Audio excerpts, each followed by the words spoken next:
နာမည်ကြီးတဲ့ Eiffel Tower ကဘယ်နိုင်ငံမှာရှိသလဲ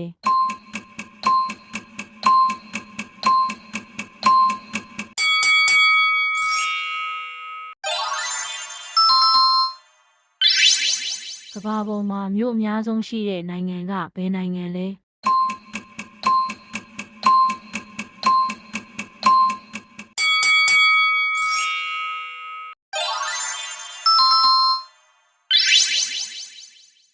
နေရောင်ခြည်မှာအယောင်ဘယ်နှမျိုးပါသလဲ